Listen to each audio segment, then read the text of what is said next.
Good morning. Welcome back to another episode of Demand Gen Studio. And we can finally say a nice warm morning, at least here in South Carolina, compared to what we've had. Definitely. As always, my name's Miranda Jenkins, and I am with Foundify, and I'm joined by Emilio Garcia. How's it going, Emilio? How are you, Miranda? Doing great. Good. Enjoying the sun.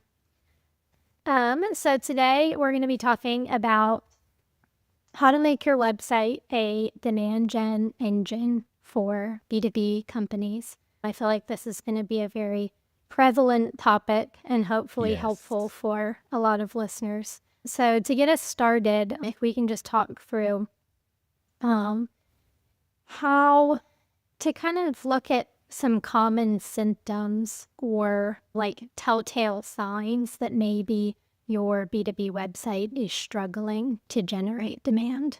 If you want to kind of share your thoughts on that. Yeah. As you said, it's a very prevalent conversation Mm-hmm. because all the changes from AI are Mm-hmm. shifting what a demand generating website should be, right? And it's happening as we speak. And Yeah. to be honest, I don't think any marketer right now should say that they have a clear target to what websites for B2B companies will become. I think that would be Mm-hmm. presumptuous because we don't know Mm-hmm. exactly what's going to happen. So I would love to, for us to break down that recommendation in two pieces, what it Yeah. meant for the Mm-hmm. past up to the point of ChatGPT, it might mean in the future. So for the past, I think it's pretty clear for those of you that are on a day-to-day as marketers on their websites, you know that the biggest challenge that most B2B companies had in the past is that they have for the longest time treated their website as a brochure rather than a source of sales and marketing or positioning for the companies. That's the biggest problem, right? It's like I treat my website as a collateral rather than another channel that can reach to prospective buyers and can actually do some of the sales in terms of qualification, even proactively prospecting in some situations. So I think that's a big issue, and we can focus there on what are the telltales of when you are treating your website as a brochure versus a lead or demand generation engine. And we can shift from there to the things that are changing with AI about websites.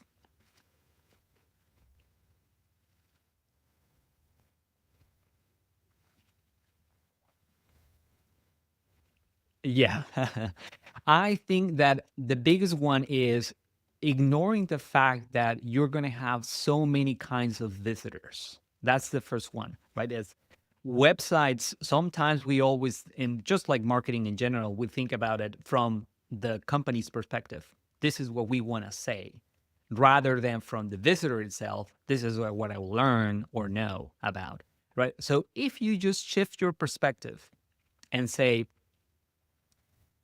what will my customer will expect to see or I want them to learn from us when they visit our website, how you present yourself changes completely. Because to start with, your buyer will, the first question that will ask is, what is it that you do? What kind of problems do you solve? We usually, as companies, start with the solutions we provide, right? With the products and services, which is very tempting, rather than with the if you have these issues, these problems, then we can help, right? We are here to help this kind of person, this kind of company. So I think the first telltale is that if you go to your website and focus more on explaining who you are rather than the problems you solve, that you are treating your website as a brochure. The second one is that you stop at explaining that without detailing, you know, how are you different and why should be trusted. So the other big impact is that if you put it from the buyer perspective, I want to know, okay, so you solve this problem, but you're not the only one. Rarely you are the only one. How are you different, right? Do not necessarily better. I want to stress out that part. Definitely, you should be better than your competition for the things that you care about. But from a buyer's perspective, it's more important to know how you're different than how you're better, because better is a claim that is very easy to do. And different, you have to put something on the stake to when you say, we focus on this, then you are saying no to a lot of stuff. And that's difficult. So how you're different, what is your point of view? It's another telltale. And finally, that social proof that is so hard to get and do properly, but is who do you have worked with in the past? What do they tell about you? Is your website the only place where I can learn about people that have worked with you in the past? So those are the other areas that are ignored when you just present what you do without providing answers to the questions that a buyer will have, which is, yeah, okay, it's clear to me what do you do, who you have worked with in the past, can I trust you? What is your team made of or your company made of? What is the infrastructure you have to support your claims, right? You want to get a sense of your capabilities and the ability to deliver what you promise. And finally, Miranda, before if you have questions here, is and when you have someone that is interested, do you have a supported and staff, and it doesn't have to be with humans, but staff path for someone to take action, right? That's the other big issue. That if you're not treating your website as a demand generation source, then you will have a phone number that never gets answered or taken care of. You will have a share inbox email that no one actually actively follow up with, or a form submission offer there that there's no clear owner, there's no qualification process, there is an expectation about what will happen when someone actually makes an inquiry. Mhm.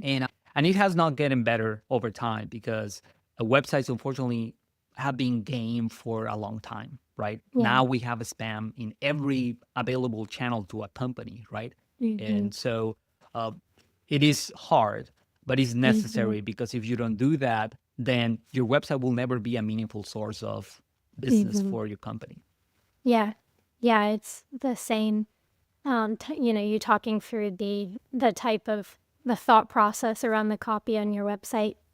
It's the same as like building out awareness versus consideration versus decision, ad Yes. campaign copy. It's you never know what stage of the funnel the person could be in, when they're visiting your website, and you need to preemptively be prepared for that and have buyer journeys for each stage that they could be in and set up on the website. And I forgot to say something like I started and just skip it but you reminded me of it is your website, especially if you're a larger organization, will have multiple stakeholders visiting it. And you need to build these journeys for them.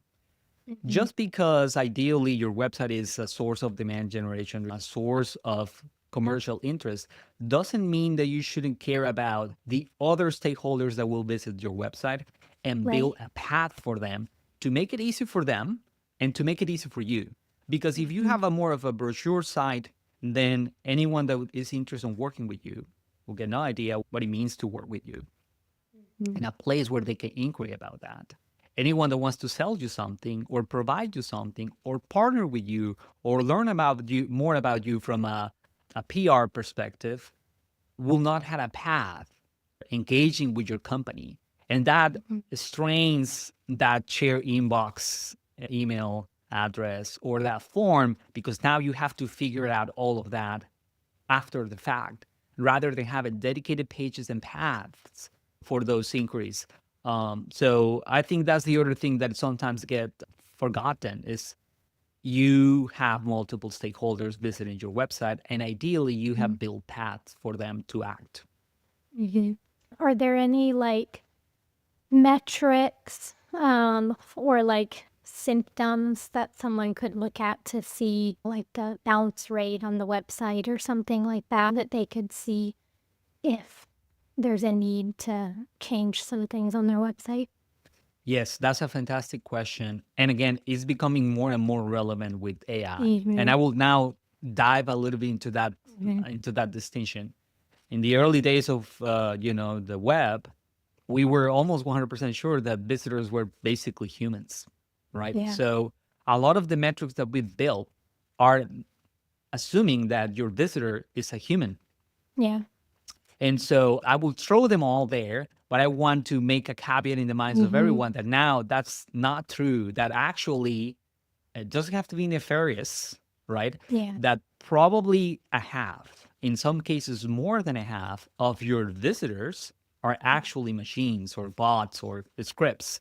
Between crawlers and search engines and now AIs, all of your content is being consumed by non-humans. And Mm. so these metrics, if you just focus on the quantitative part of it, will skew you to take actions that make no sense because Mm. you're not engaging also in evaluating the quality of the visitor, right? Or Mm. the nuance of what is it that person is trying to accomplish.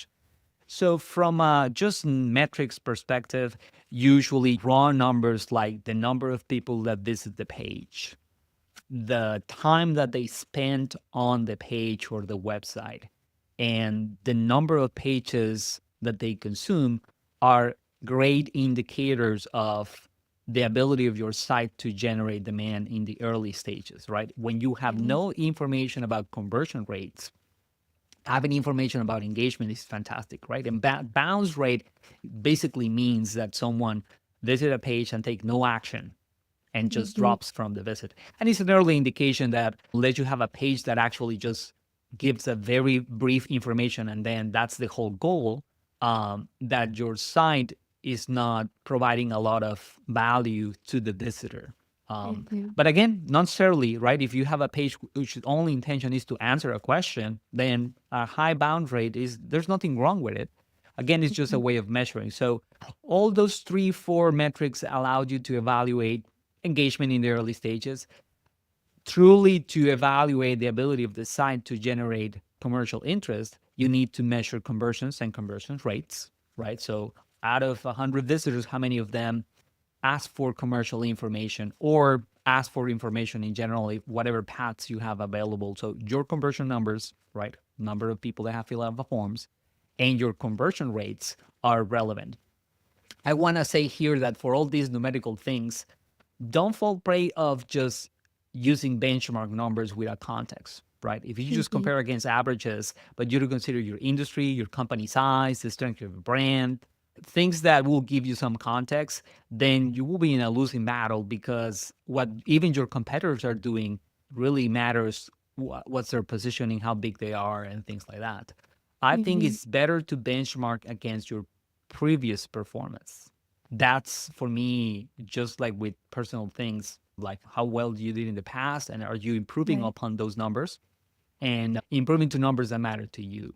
Now, the part that is get missed is that if you just spend your time on Google Analytics or whatever tool you have looking at this visits, and you never evaluate the sessions themselves, you never go and extract samples, examples of actual engagement, you're going to miss a lot of things that analytics will never tell you, right? Mm. The simplest thing, and we do this for clients, is install a tool that allows you to see sessions, right? It can be Hotjar, it can be Clarity. There's plenty of them. Look for them and start recording sessions. Mm. Start paying attention to what happens because you will discover that, oh, we didn't think about the mobile experience as much as we have dedicated time to the desktop experience.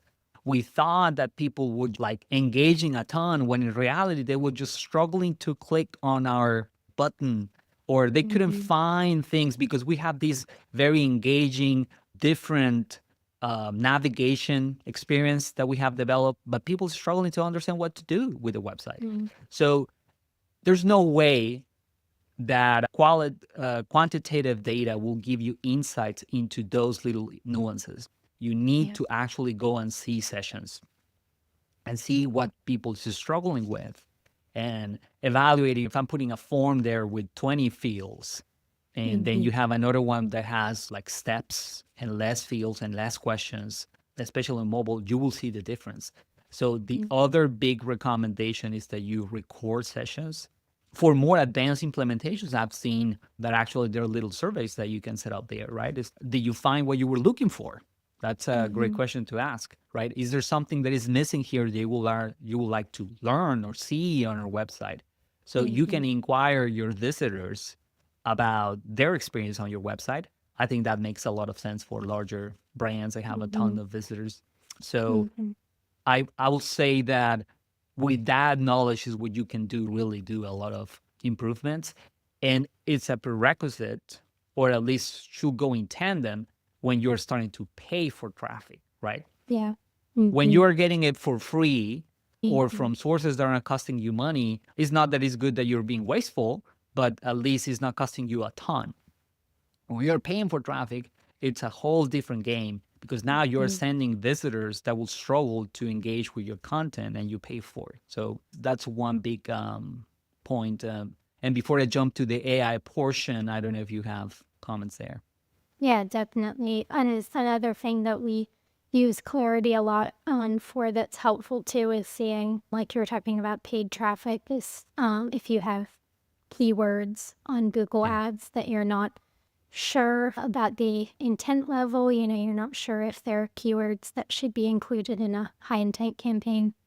It can be helpful to look at the website sessions coming from those search terms to see the level of intent that they are. Yeah. And I forgot the other thing that I mean by quantitative evaluation Mm-hmm. is actually the quality of the traffic itself, right? Right. Is if you are getting traffic from multiple sources Mm-hmm. and you can pinpoint the sources, there is a big difference from, especially for B2B, what kind of companies are visiting our website. Something that you Yeah. can learn from website without issues with privacy that is Mm-hmm. harder to do with B2C. So what kind of companies are visiting our website? Do they match our industry? The company size that we're targeting to, the locations, that's an important one, right? It's like if I want visitors from the East Coast, am I getting them from there or from other parts of the country? So the understanding the demographics and firmographics of your traffic will also inform you about the things that you need to change on your site and if it matches what you were intending to. So now I want to shift, if that's okay, Miranda, to the difference now with bots, right? So the first impact on website is that the most of us have experienced is that how do you build sites that are useful to humans, but also the high probability of ranking on search engines. So the first experience that brands had with building website for bots as well, or for non-humans as well, is with search engine crawlers. So that's where you technical part gets in, right? All the data that a human usually will not look at, like the title of the page and the meta description and the composition of the keywords and the kind of content that you provide, has been historically used to build out authority for search engines so you can be referenced when someone searches for the products and categories that you offer. But but AI have changed that a lot because now those crawlers are not searching your content for indexing purposes only. They are searching or they are reading or consuming your content for providing answers. And in that sense, you need to think about them more like literally the word, right? Agents that are doing a job rather than just crawlers that are trying to parse your content and put it in buckets. They're trying to answer the question of a human.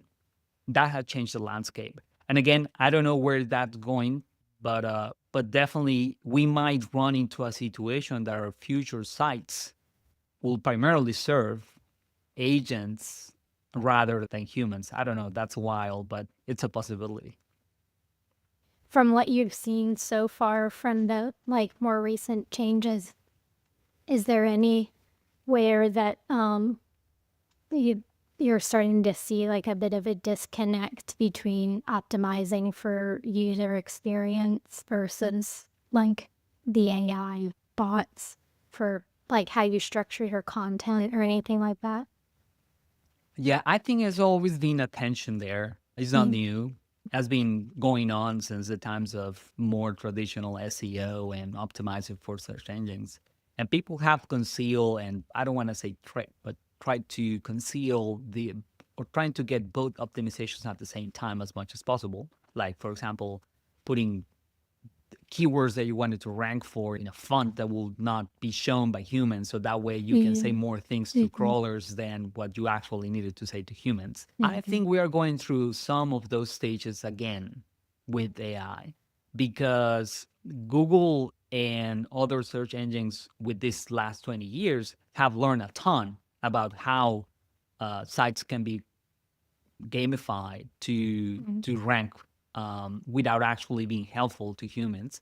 And I think AIs are relearning all of those things, right? The game is changing because here you are not looking for indexing. You're looking here for an answer. And so the answer is slightly different every time and can change depending on what's being thrown out there. I think that tension will always exist. Some interesting implementations I've seen is people that is creating dedicated pages to bots, right? Like actually says right here, this is just for AIs or for language models. And even the equivalent to the robots txt file that explain what pages should you visit or which one you shouldn't consider. I'm starting to see recommendations about building something similar for AIs. So again, I'm not sure where is it going. The only thing that I know is that as long as a fraction of your visitors continues to be humans, you need to think about them as much as you think about crawlers, right? That's the only thing that I probably want to highlight. It's just that we are thinking in the same perspective with customer support or customer agents. Is yes, probably now more and more of the support will come from AI and more of the inquiries will come from an agent. But I don't think that we will go to a stage where 100% of the requests will come from bots and 100% of the answers should come from AI only. I think you need to build a path where two humans can talk, right? And I think the same will be for the website, right? Is for inquiries that are very informational, transactional, where not a human is needed to get involved. You should provide all the information and do it in a format that is geared toward agents. But whenever you have a human that is asking for a human, you need to provide a path for that. And I'll say, just shout out a previous episode we did. I'll make sure it's linked in the show notes. But we have an episode called the Clarity Framework with Tim Lowry. And he's the tip top search and marketing here in Greenville. And he sat down with us and went through the Clarity Framework, which each letter is a step of how you can evaluate your company and your brand's visibility to AI and what AI knows about your brand, and some great insights and tips into how to start to have control over that and shape the way AI is viewing your brand. So definitely check out that episode if that's all new. I know it was very eye-opening for me, even just recording it with him. So I'll make sure that's linked. But with that in mind, with AI using our websites for answers and all that, are there any kind of measurements that you can look at to see what AI is able to pull from your website? Yes, that area is emerging, right? It's is again new. I think indicators are being built as we speak. I'm not sure if they're gonna stay, but looks like right now is most of these tools that used to offer solutions for SEO, like SEMrush and Ahrefs, that have this concept of the overall authority of your domain or your site and the number of queries that are answered by pages from your site, you can extrapolate that or transfer that idea to how often are you being mentioned or cited when an AI is provided answers. And the way they're doing it right now is I will just ask about some topics. Again, it's different now because is topical rather than just specific keywords, and you will not get the same answer all the time. And you are not getting that on search engines anyway nowadays. But I want to know for the prompts or the topics that I care about, if I'm being cited or mentioned by the answers. And right, so basically that's the equivalent of your more traditional where do you rank and your visibility. And that will give you a sense of, well, we want to be known about these topics and be cited or mentioned by AIs for these topics. And when people ask in these locations, these type of questions, and if you are being part of the answer, then that's a way that you know that your content is you're being sourced for that. Again, I don't think that it will only depend on you providing the answer or you being a reasonable answer, because there's going to be a lot of potential sites that will provide answers as well. I think there's going to be an authority component of it and a reputation component of it for sure, similar to backlinks and, if you want to call it, mentions from other sites or other sources of authority. I don't know exactly how that's going to pan out, but I feel that's the beginning, right? Definitely try to test it on your own AIs. But again, be mindful that just like with search in general, the answers you get will be different from the answers that anybody else will get. So use them as an indication. After evaluating that, the actual metrics on the site itself will not change that much. Probably the profile of the visitors will be different from a human perspective. I envision, and we have seen it in multiple times, that you are getting more branded search from humans rather than these more questions that used to be answered by blog content or content in general. But after you get them from brand search, the behavior will be similar, right? Is this is still a human visitor in a site, and we'll try to learn more about you, and Mhm. your structure should answer these questions. What is it that you do? What problems do you solve? Why should I trust you? Who else says the same? Mm. Yeah. Mm. Or maybe we'll this time, same time next year, do a follow up episode and That see would be fantastic. see Yeah. what's changed, to see what the status is, or maybe 6 months from now. A year might be too long Yeah. to go. We might have too much to follow up on.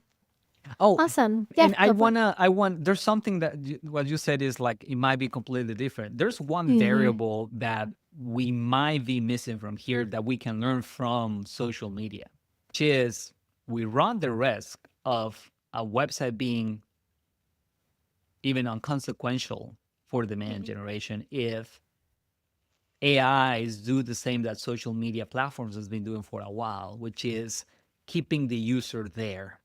I don't know if that's going to happen, but I get a Mm-hmm. sense that eventually, unfortunately, especially if they add advertising, they will have an incentive to keep people in the platform, in the AI, Mm-hmm. right? Like keep asking questions, keep learning more from us.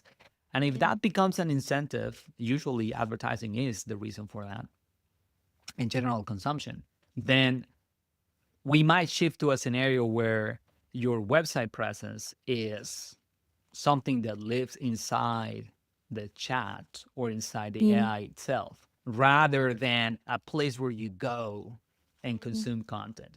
We are seeing inklings of that on the way that your business is presented on Google, right? Your Google business profile will be typically the one that will have the highest ranking when someone is looking for your brand. The only thing that goes better than that is your own site. But if you think about it, right, if especially if you have something that's more local, he has everything for someone to answer questions. He has photos, he have reviews, your phone, your you can set up a meeting there. So I think that's Google trying to even source the information about your business without sending anyone to a site. That's something that could happen eventually for brands, for B2B brands on the future. And as you said, we might explore that in a year. Mm-hmm. Awesome. All right. Well, any last closing thoughts or anything to close with? No, I will say, as I said in others, is that if you want to improve the chances that your site becomes a demand generation engine for you, testing for me Mm-hmm. is the most important one, right? Mm-hmm. Really drill down on those metrics related to leading indicators, but especially the qualitative ones. Who is this? Who is actually visiting your website, and what is it that they're doing? Are they struggling with understanding what you offer? And that requires testing. That requires paying attention to the sessions themselves, rather than just looking at raw numbers. Yeah. Awesome. All right. Well, thank you. And until next time, everybody. Bye. Until next time.